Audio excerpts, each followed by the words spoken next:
I played Battlefield 6 for 4 hours, 4 cities, 4 maps, 400 explosions, and when it all ended, only one sentence echoed in my mind. Yeah, it's Battlefield. But that line wasn't comfort. It wasn't excitement. It was a question. A quiet, haunting question about where this franchise is going. Because Battlefield 6 doesn't feel like the next step forward.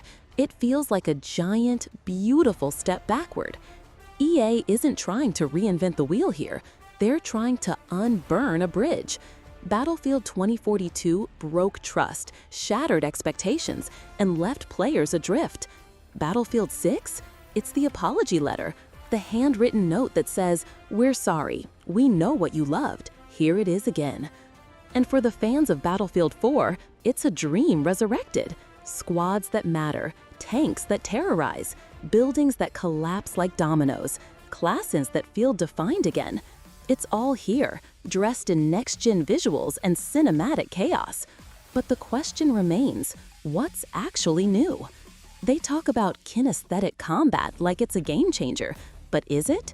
Crouch sprinting, combat rolls, dragging teammates to safety? Sure, it's smooth, it's flashy, it feels great, but it's not revolutionary. It's a remix, a reminder. And then there's tactical destruction, another buzzword with a familiar face. You can still blow holes in buildings, still drop enemies through floors, still crash through walls in a tank like a war god. But didn't we do all of this a decade ago? Are we evolving or just reliving? EA says they want 100 million players, but you don't get that by playing it safe. You get it by taking a risk. Battlefield 6 is not a risk. It's a comfort zone wrapped in nostalgia. It's the digital equivalent of rewatching a war movie you've seen a dozen times. You know every beat, every explosion, every heroic moment. And sure, it feels good, but does it feel necessary? That's where the real question hits. Because for all its polish, Battlefield 6 doesn't try to surprise you. It tries to soothe you. And while fans may welcome that, what about the rest? What about the burned, the skeptics, the ones who left and never looked back? Will this bring them home, or just remind them why they left? Say what you want about 2042. At least it tried. It failed, yes, but it dared. Battlefield 6 doesn't dare. It remembers, it restores.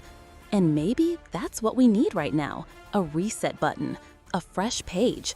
But at some point, the page has to turn. During my session, as tanks roared and teammates fell, I kept asking myself, have I been here before? And not in a nostalgic way, but in that déjà vu kind of way. This isn't a sequel, it's a shadow, a whisper of glory days. And yet, buried inside all that familiarity, there's still a spark, a feeling, maybe not of innovation, but of intention. This is Battlefield trying to find its soul again. But once the dust settles, then what?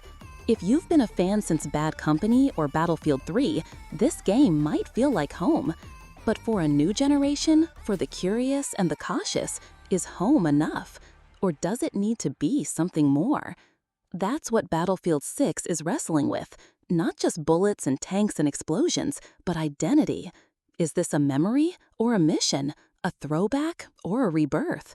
As I walked away from that session, I couldn't shake that final thought. Yep, it's Battlefield. But now the question is that still enough? Is that still your Battlefield? Or just a dose in your gaming past, echoing louder than ever?